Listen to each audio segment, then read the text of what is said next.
Welcome to Sukesh economy classes. Andhra Pradesh రాష్ట్రానికి సంబంధించి 2026-27 ఆర్థిక సంవత్సర ఆంధ్రప్రదేశ్ బడ్జెట్కి సంబంధించిన అంశాల గురించి మనం ఈ క్లాస్లో డీటెయిల్గా మాట్లాడుకోవడం జరుగుతుంది. మరి ఆంధ్రప్రదేశ్ బడ్జెట్ 2026-27 బడ్జెట్ కాపీలో క్లియర్గా మనకి ముందుగా ఇచ్చిన అంశాలు ఏంటివి అంటే సింప్లిఫైయింగ్ బడ్జెట్ టర్మ్స్, బడ్జెట్ అర్థం కావడానికి తెలుసుకోవాల్సిన కొన్ని పదాల గురించి మనకి మెన్షన్ చేయడం జరిగింది. మరి ముందుగా ఏమి ఇచ్చాడండి? బడ్జెట్ గురించి ఇచ్చాడు. మరి బడ్జెట్ గురించి మనకి ఎక్కడ మెన్షన్ చేయబడి ఉంటుంది అంటే భారత రాజ్యాంగంలోని ఆర్టికల్ 202 ప్రకారము రాష్ట్రాలకు సంబంధించిన యాన్యువల్ ఫినాన్షియల్ స్టేట్మెంట్, వార్షిక ఆర్థిక నివేదిక పేరుతోటి మనకి బడ్జెట్కి సంబంధించిన అంశాలు భారత రాజ్యాంగంలోని ఆర్టికల్ 202 ప్రకారం రాష్ట్ర ప్రభుత్వానికి సమకూరే ఆదాయము, రాష్ట్ర ప్రభుత్వాలు చేసే వ్యయాలకు సంబంధించిన కోశ నివేదికనే బడ్జెట్ అని క్లియర్గా మెన్షన్ చేయబడి ఉంటుంది. నెక్స్ట్ బడ్జెట్ ఎస్టిమేట్, బడ్జెట్ అంచనాలు. మరి బడ్జెట్ అంచనాలు అని అంటే మనకి 2026-27 ఆర్థిక సంవత్సరానికి సంబంధించిన బడ్జెట్ అనేది ఎప్పుడు ప్రవేశపెడతారండి? మరి 2026-27 ఆర్థిక సంవత్సరానికి సంబంధించిన బడ్జెట్ను కేంద్ర ప్రభుత్వము 2026 ఫిబ్రవరి 1 నాడు, అదేవిధంగా ఆంధ్రప్రదేశ్ రాష్ట్ర ప్రభుత్వము 2026 ఫిబ్రవరి 14 నాడు బడ్జెట్ ప్రవేశపెట్టడం జరిగింది. మరి 2026 ఏప్రిల్ 1 నుండి 2027 మార్చి 31 వరకు ఈ 12 నెలల కాలానికి ఆంధ్రప్రదేశ్ రాష్ట్రానికి వచ్చే రాబడి, ఆంధ్రప్రదేశ్ రాష్ట్ర ప్రభుత్వం చేసే వ్యయాలకు సంబంధించిన వివరాలన్నీ కూడా ఫిబ్రవరి 14 నాడే ప్రవేశపెట్టడం జరిగింది. మరి ఏప్రిల్ వచ్చిందా అంటే రాలేదు, మార్చి 31 వచ్చిందా అంటే రాలేదు. మరి ఈ 12 నెలల కాలం ఏంటిదండి? ఫ్యూచర్, భవిష్యత్తు. మరి ఫ్యూచర్లో భవిష్యత్తులో ఈ 2026 ఏప్రిల్ 1 నుండి 2027 మార్చి 31 వరకు ఆంధ్రప్రదేశ్ ప్రభుత్వానికి వచ్చే రాబడి వివరాలు, ఆంధ్రప్రదేశ్ ప్రభుత్వం చేసే వ్యయం అనగా ఖర్చు వివరాలను ముందుగానే ఎస్టిమేట్ చేసి అంచనా వేసి 2027-26 ఆర్థిక సంవత్సరానికి గాను బడ్జెట్ను తయారు చేయడం జరుగుతుంది. బడ్జెట్ యొక్క డెఫినేషన్ ఏంటిదంటే రాబోయే ఆదాయము, చేయబోయే వ్యయాలకు సంబంధించిన లిఖితపూర్వకమైన కోశ నివేదికనే బడ్జెట్ అని పిలవడం జరుగుతుంది. రాష్ట్ర ప్రభుత్వాలు బడ్జెట్ ప్రతులను ముద్రించి రాష్ట్రంలోని ప్రజల ముందట పెట్టడమే ప్రధాన బాధ్యత. మన వ్యక్తిగత బడ్జెట్ అనేది మనని ఎవరు అడగరు, మనం రాసుకోవాల్సిన అవసరం లేదు. కానీ రాష్ట్ర ప్రభుత్వాల బడ్జెట్లు లిఖితపూర్వకంగా ఉండాల్సిందే. మరి ఏంటిదండి? ఇక్కడ ఏప్రిల్ 1, ఇది ఫిబ్రవరి 14. ఏప్రిల్ అంటే ఫిబ్రవరి తర్వాత మార్చి, ఏప్రిల్ ఇది ఫ్యూచర్. ఫ్యూచర్లో అనగా రాబోయే ఆదాయం ఎంత, చేయబోయే వ్యయం ఎంత అనే వివరాలన్నీ లిఖితపూర్వకంగా రాసి మనకి ప్రింట్ కాపీలో ఇవ్వడం జరుగుతుంది. ఆ కోశ నివేదికని, ఫిజికల్ స్టేట్మెంట్ని బడ్జెట్ అని పిలవడం జరుగుతుంది. మరి ఇదంతా బడ్జెట్ ఏ విధంగా చేస్తున్నాము? ఎస్టిమేట్ చేస్తున్నాము కాబట్టి దాన్నే బడ్జెట్ ఎస్టిమేట్ అని చెప్పి పిలవడం జరుగుతుంది. ఓకేనా? రైట్. నెక్స్ట్ రివైజ్డ్ ఎస్టిమేట్స్ ఇచ్చిండండి. ఏంటిది? Revised estimate. మరి రివైజ్డ్ ఎస్టిమేట్స్ అనే పదం ఎందుకు వస్తుంది అంటే మరి ప్రస్తుత ఆర్థిక సంవత్సరము 2026-27 బడ్జెట్ అని చెప్పి మాట్లాడుతున్నాం కదా. మరి ప్రీవియస్ ఇయర్ ఏంటిదండి? 2025-26 previous year, 2025-26 previous year. Present year ఏంటిది? 2026-27కి సంబంధించిన బడ్జెట్. మరి ప్రీవియస్ ఇయర్లో బడ్జెట్ ప్రవేశపెట్టేటప్పుడు కూడా బడ్జెట్ ఎస్టిమేట్స్ ప్రకారమే ప్రవేశపెడతాం కదా. ఓకే. మరి ఈ ఇయర్ కంప్లీట్ అయిన తర్వాత ఇక్కడ బడ్జెట్ రూపొందించినప్పుడు ఎస్టిమేట్ చేసినాం, ఏంటిది? అంచనా వేసినాం. మరి ఈ ఇయర్ మొత్తం కంప్లీట్ అయిన తర్వాత ఈ 12 నెలల కాలంలో ప్రభుత్వానికి ఎంత ఆదాయం వచ్చింది, ప్రభుత్వం ఎంత వ్యయం, ఎంత ఖర్చు చేసిందనే వివరాలు మొత్తం కూడా ఇక్కడ క్లియర్గా ఉంటాయి. ఇక్కడ అంచనా, ఇక్కడ వాస్తవ విలువలు, ఈ రెండింటిని పోల్చి ఈ 2026-27 బడ్జెట్ ఎస్టిమేట్స్, ఈ 2026-27 బడ్జెట్ ప్రవేశపెట్టే నాటికి గత ఆర్థిక సంవత్సరం యొక్క బడ్జెట్లో రాబడి వివరాలు, చేసిన వ్యయ వివరాలకు సంబంధించి రెండింటిని సరిపోల్చుతారు. ఇలా సరిపోల్చి ఏమైనా మార్పులు చేర్పులు చేసిన తర్వాత గత ఆర్థిక సంవత్సరానికి సంబంధించిన బడ్జెట్కు రివైజ్డ్ ఎస్టిమేట్స్ అని చెప్పి మనకి మెన్షన్ చేయడం జరుగుతుంది. ఓకేనా, రైట్.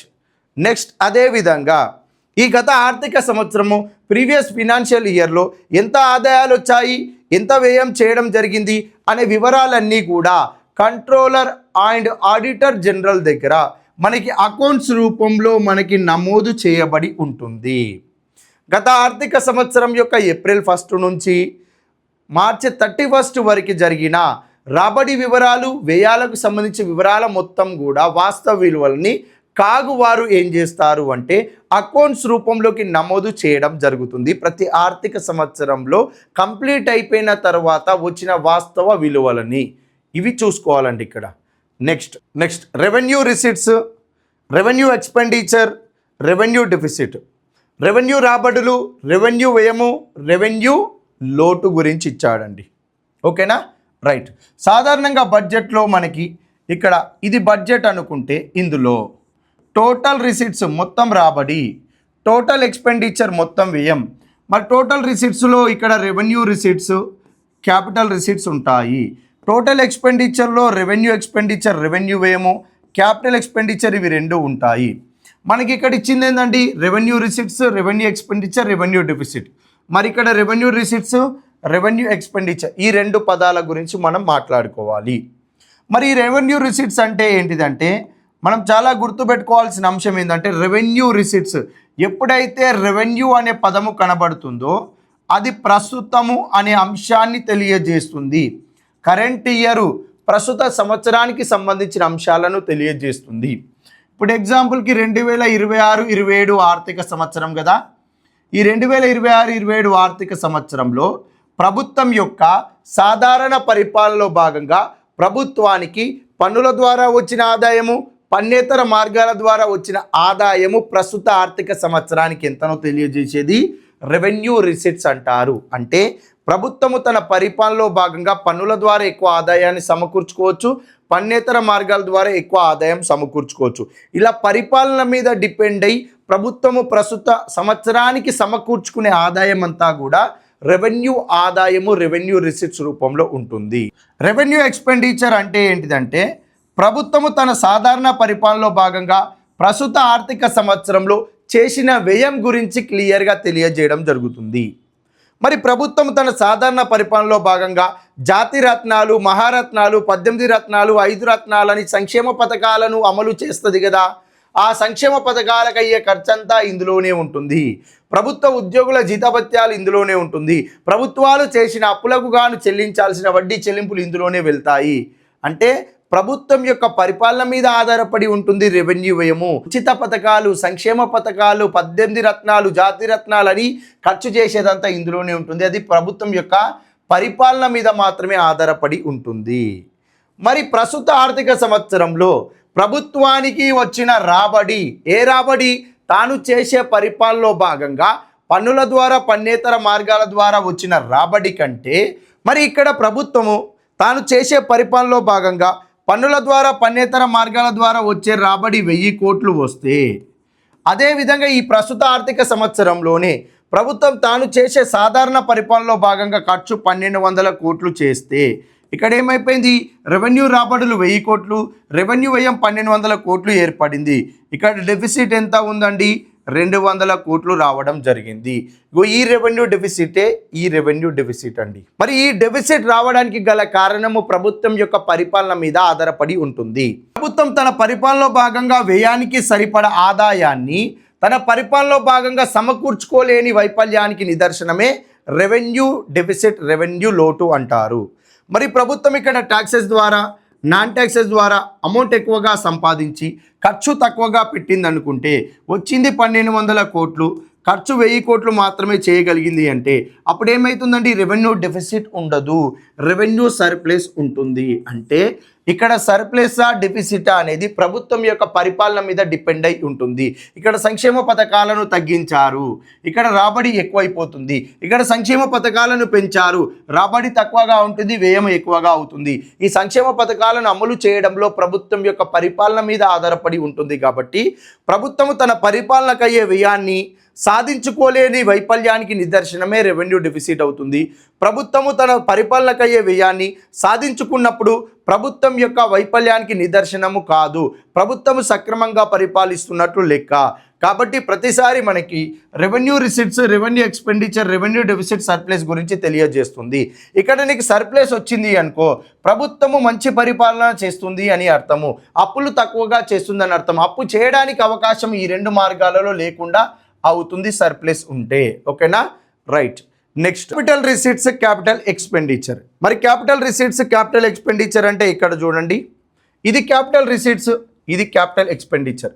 ఎప్పుడైనా క్యాపిటల్ రిసిట్స్, క్యాపిటల్ అనే పదం కనపడ్డదనుకో, ఆ పదానికి అర్థం ఏంటిది అని అంటే, ఈ ప్రస్తుత ఆర్థిక సంవత్సరంలో ప్రభుత్వానికి వచ్చే రాబడి మార్గం ఏదైతే ఉంటుందో ఆ రాబడి మార్గము గత ఆర్థిక సంవత్సరంతో సంబంధం కలిగి ఉంటుంది, భవిష్యత్తు ఆర్థిక సంవత్సరం యొక్క లావాదేవీతో కానీ సంబంధం కలిగి ఉంటుంది. ఎగ్జాంపుల్కి ఇందులో మనకి లోన్స్ వస్తాయండి, రుణాలు వస్తాయి. ఏంటిది, లోన్స్ వస్తాయి.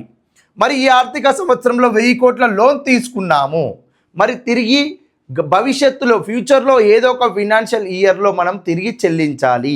ప్రస్తుత ఆర్థిక సంవత్సరంలో వస్తుంది కానీ ఫ్యూచర్ ఫినాన్షియల్ ఇయర్ యొక్క ట్రాన్సాక్షన్తో సంబంధం ఉంది, ఆర్థిక లావాదేవీతో సంబంధం ఉంది.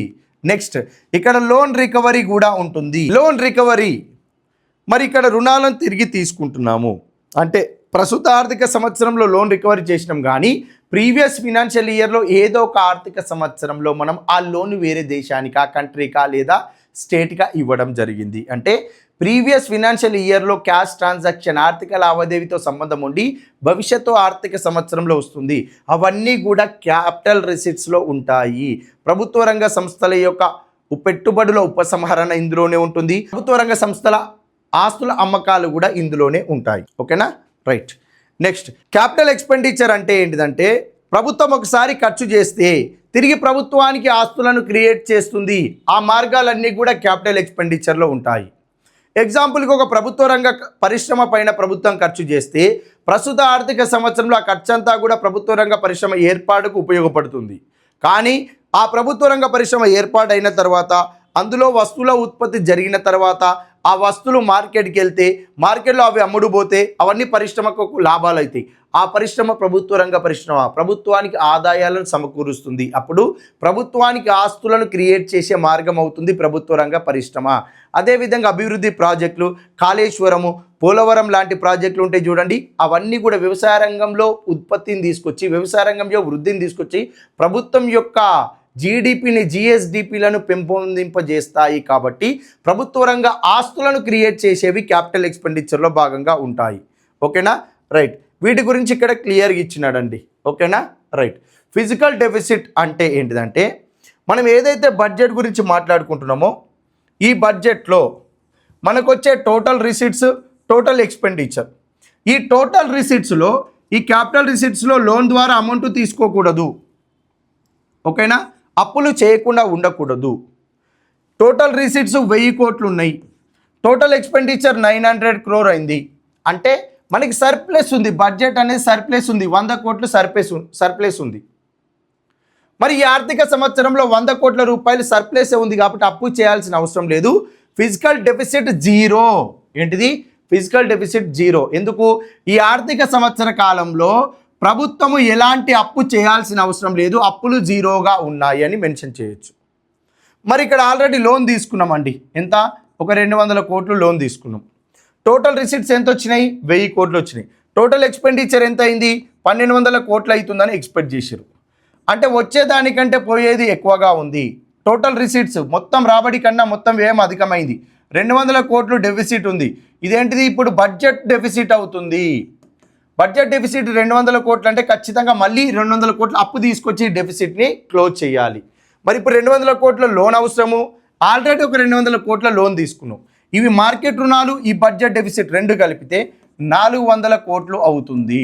ఇప్పుడు 26-27 ఫినాన్షియల్ ఇయర్లో బడ్జెట్కి సంబంధించి ఎన్ని కోట్ల రూపాయల రుణం అవసరం ఉంటుంది? 400 కోట్ల రూపాయల రుణం అవసరం ఉంటుంది. దీనిని ఏమంటామంటే ఫిజికల్ డెఫిసిట్ అంటారు. ఒక ఆర్థిక సంవత్సర కాలంలో ఏంటిది? ఒక ఆర్థిక సంవత్సర కాలంలో నూతనంగా తీసుకుంటున్న రుణాల మొత్తాన్ని తెలియజేసేది ఫిజికల్ డెఫిసిట్. ఫిజికల్ డెఫిసిట్ ఉంది అంటే అప్పు తీసుకుంటున్నాము అని అర్థము. ఎంత? 400 కోట్లు. ఫిజికల్ డెఫిసిట్ జీరో, ఏంటిది? జీరో ఉంది అంటే జీరో. ఇప్పుడు బడ్జెట్లో మనకి టోటల్ రిసీట్స్ 800 కోట్లు, టోటల్ ఎక్స్పెండిచర్ ఏమైపోయింది? ఒక 600 కోట్లు. ఏమవుతుంది? ఇక్కడ నీకు సర్ప్లస్ ఉంది. ఏంటిది? సర్ప్లస్ ఉంది 200 కోట్లు. అప్పుడు ఏమవుతుంది? ఫిజికల్ డెఫిసిట్ అనేది లేదు, ఇంకా సర్ప్లస్ ఉంది బడ్జెట్లో అమౌంట్ అని మనకి మెన్షన్ చేయడం జరుగుతుంది. ఇది చూసుకోవాలి. ఆంధ్రప్రదేశ్ రాష్ట్ర బడ్జెట్కి ఆదాయం ఎలా సమకూరుతుంది, ఏ ఏ మార్గాల ద్వారా సమకూరుతుందో ఇక్కడ క్లియర్గా ఇవ్వడం జరిగిందండి. మరి ఒకసారి ఇక్కడ క్లియర్గా మనం చూస్తే మనకి రూపీ కమ్స్ ఫ్రమ్ ఆంధ్రప్రదేశ్ రాష్ట్రం యొక్క బడ్జెట్ అమౌంట్ మొత్తాన్ని ఒక రూపాయిగా తీసుకుంటే ఒక రూపాయిలో 100 పైసా. ఈ 100 పైసకు వచ్చే ఆదాయం ఎన్నెన్ని పైసలు ఏ ఏ మార్గాల ద్వారా వస్తుందో ఇక్కడ క్లియర్గా ఇవ్వడం జరిగింది. ఓకేనా? రైట్. ఇక్కడ share of central taxes 19 Paisa, grant in aid 10 Paisa, non tax revenue 3 Paisa, tax revenue 38 Paisa, open market loans and other liabilities 30 పైసా రావడం జరిగింది. ఓకేనా? రైట్. ఇప్పుడు చూడండి, బడ్జెట్ ఇంతసేపు చూసినాం కదా. రైట్. రెవెన్యూ ఇప్పుడు చూడండి, బడ్జెట్ ఇంతసేపు చూసినాం కదా. Okay, right. టోటల్ రిసీట్స్ మొత్తం ఆదాయం, ఇందులో మనకి రెవెన్యూ రిసీట్స్, క్యాపిటల్ రిసీట్స్ అని మాట్లాడుకున్నాం. ఇప్పుడు ఆంధ్రప్రదేశ్ రాష్ట్ర ప్రభుత్వానికి రాబడి మార్గాలు కాబట్టి ఓన్లీ టోటల్ రిసీట్స్కి సంబంధించిన అంశాలు మాత్రమే ఇక్కడ మనం చూద్దాం. ఓకేనా? రైట్. ఇప్పుడు రెవెన్యూ రిసీట్స్లో భాగంగా మనకి ఏమేమి వస్తాయండి? ఒకటి మనకి ఇక్కడ ట్యాక్స్ రెవెన్యూ అన్నాడు. ట్యాక్స్ రెవెన్యూ వచ్చే ఇక్కడనే ఉంటుంది. షేర్ ఆఫ్ సెంట్రల్ ట్యాక్సెస్, అది కూడా ట్యాక్సెస్లో భాగమే. షేర్ ఆఫ్ సెంట్రల్ ట్యాక్సెస్ కూడా రెవెన్యూ రిసిట్స్లో భాగమే.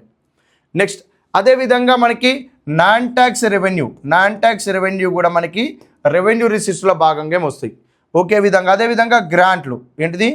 గ్రాంట్లు కూడా వస్తాయి. Okay, right. నెక్స్ట్ ఇక్కడ చూసుకుంటే నువ్వు ఓపెన్ మార్కెట్ లోన్స్ అంటే లోను ద్వారా వస్తుంది, కానీ ఫ్యూచర్లో ఏదో ఒక ఫినాన్షియల్ ఇయర్ యొక్క ట్రాన్సాక్షన్తో సంబంధం ఉంటుంది. ఎందుకంటే ఈ ఇయర్లో లోన్ తీసుకుంటున్నావు కానీ ఫ్యూచర్ ఫినాన్షియల్ ఇయర్లో పే చేయాలి, తిరిగి చెల్లించాలి. కాబట్టి భవిష్యత్తు ఆర్థిక సంవత్సర లావాదేవీతో సంబంధం ఉండి ప్రస్తుత ఆర్థిక సంవత్సరంలో వస్తుంది. ఇవి ఏంటి? లోన్స్. ఓకేనా? రైట్. ఇప్పుడు ఈ రాబడి మార్గాలండి మనకి ఆంధ్రప్రదేశ్ రాష్ట్రానికి 2026-27 ఆర్థిక సంవత్సర బడ్జెట్లో ఆంధ్రప్రదేశ్ రాష్ట్ర ప్రభుత్వానికి వచ్చే రాబడి మార్గాలు. ఓకేనా? రైట్. లోన్స్ ద్వారా ఎంత అమౌంట్ వస్తుందండి? 30 పైసా వస్తుంది. ఏంటిది? 30 పైసా వస్తుంది. ట్యాక్స్ రెవెన్యూ ద్వారా ఎంత? 38 పైసా రావడం జరుగుతుంది. మరి ఈ ట్యాక్స్ రెవెన్యూ ఏ ట్యాక్స్ రెవెన్యూ అండి? ట్యాక్స్ రెవెన్యూ అంటే స్టేట్ ఓన్ ట్యాక్స్ రెవెన్యూ అవుతుంది, రాష్ట్ర సొంత పన్ను రాబడి. మరి ఈ రాష్ట్ర సొంత పన్ను రాబడిలో ఎన్ని పన్నులు ఉంటాయి అంటే మొత్తంగా 5 పన్నులు, 5 ట్యాక్సెస్ ఉంటాయండి.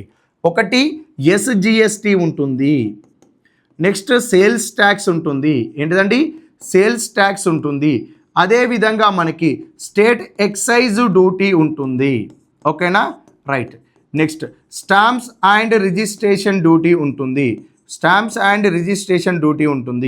నెక్స్ట్ మోటార్ వెహికల్ ట్యాక్స్ కూడా ఉంటుంది. ఏంటిది? మోటార్ వెహికల్ ట్యాక్స్ కూడా ఉండడం జరుగుతుంది. ఈ 5 పన్నులు కలిపితే ఆంధ్రప్రదేశ్ రాష్ట్ర ప్రభుత్వానికి స్టేట్ ఓన్ ట్యాక్స్ రెవెన్యూ అవుతుంది. ఈ స్టేట్ ఓన్ ట్యాక్స్ రెవెన్యూయే ట్యాక్స్ రెవెన్యూ. ఈ ట్యాక్స్ రెవెన్యూ 2026-27 ఆర్థిక సంవత్సరంలో ఆంధ్రప్రదేశ్ రాష్ట్రానికి వచ్చే ఒక రూపాయిలో 100 పైసలో 38 పైసా వీటి ద్వారా రావడం జరుగుతుంది. ఇది చూసుకోవాలి. నెక్స్ట్ ఇంకొక అంశం ఏంటిది అంటే మనకి షేర్ ఆఫ్ సెంట్రల్ ట్యాక్సెస్ 19 పైసా అన్నాడండి. ఏంటిది? షేర్ ఆఫ్ సెంట్రల్ ట్యాక్సెస్ 19 పైసా. మరి ఇప్పుడు షేర్ ఆఫ్ సెంట్రల్ ట్యాక్సెస్ అంటే కేంద్ర పన్నుల్లో రాష్ట్రాల వాటాను నిర్ధారించేది మనకి ఫినాన్స్ కమిషన్ అండి. మరి మనం మాట్లాడుకునేది 2026-27 ఆర్థిక సంవత్సరం యొక్క బడ్జెట్ మాట్లాడుకుంటున్నాం. మరి 2026-27 ఆర్థిక సంవత్సర బడ్జెట్కి 2026-27 నుంచి 2030-31 వరకు 16వ ఆర్థిక సంఘానికి సంబంధించిన రికమెండేషన్స్ మనకి అమల్లో ఉంటాయి. మరి 16th ఫినాన్స్ కమిషన్ ప్రకారము మనకి కేంద్ర పన్నులో రాష్ట్రాల వాటాగా కేంద్రానికి రాష్ట్రాలకు వాటా నిర్ధారించేటప్పుడు వర్టికల్ డివల్యూషన్ మెథడ్లో రాష్ట్రాలకు అన్నిటికీ కలిపి 41% షేర్ను ఇవ్వడం జరిగింది. మరి ఈ 41% రాష్ట్రాలన్నిటికీ కలిపి ఇచ్చిన షేర్ను 6 క్రైటీరియాస్ ఆధారంగా హారిజంటల్ డిస్ట్రిబ్యూషన్ మెథడ్లో ప్రతి రాష్ట్రానికి కూడా వాటాను నిర్ధారించడం జరుగుతుంది. మరి అలా ఆంధ్రప్రదేశ్ రాష్ట్రానికి ఈ హారిజంటల్ డిస్ట్రిబ్యూషన్ మెథడ్లో 2026-27 ఆర్థిక సంవత్సరానికి గాను ₹1 ఎంత వస్తున్నాయండి? 19 పైసా రావడం జరుగుతుంది. ఏంటిది? ఆంధ్రప్రదేశ్ ప్రభుత్వానికి సమకూరే ₹1 ఆదాయంలో కేంద్ర పన్నుల్లో ఆంధ్రప్రదేశ్ రాష్ట్రానికి వచ్చే వాటా 2026-27 ఆర్థిక సంవత్సరానికి గాను 19 పైసల రూపంలో సమకూరడం జరుగుతుంది. ఇది గుర్తుపెట్టుకోవాలి. నెక్స్ట్, అదే ఆర్థిక సంఘము గ్రాంట్లను కేంద్ర ప్రభుత్వానికి ఎన్నెన్ని గ్రాంట్లు ఇవ్వాలనేది కూడా చూపించడం జరుగుతుంది. అలా ఆంధ్రప్రదేశ్ రాష్ట్ర ప్రభుత్వానికి 2026-27 ఆర్థిక సంవత్సరంలో వచ్చే గ్రాంట్లు ఎంత అంటే 10 పైసల రూపాయలు. ఏంటిది? ₹1 ఆదాయంలో 10 పైసలు గ్రాంట్ల రూపంలో రావడం జరుగుతుంది. నెక్స్ట్, అదేవిధంగా నాన్ ట్యాక్స్ రెవెన్యూ అండి. నాన్ ట్యాక్స్ రెవెన్యూ అంటే పన్నేతర ఆదాయము.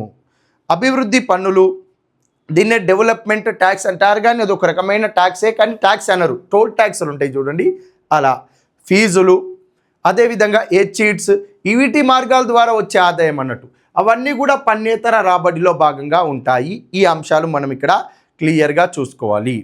ఆంధ్రప్రదేశ్ స్టేట్ బడ్జెట్కి సంబంధించిన అంశాలు చూసే ముందు ప్రతి అంశాన్ని క్లియర్గా చూసే ప్రయత్నం చేయండి. నెక్స్ట్ అంశాలన్నీ కూడా సెకండ్ పార్ట్లో భాగంగా మనము క్లియర్గా తెలుసుకోవడం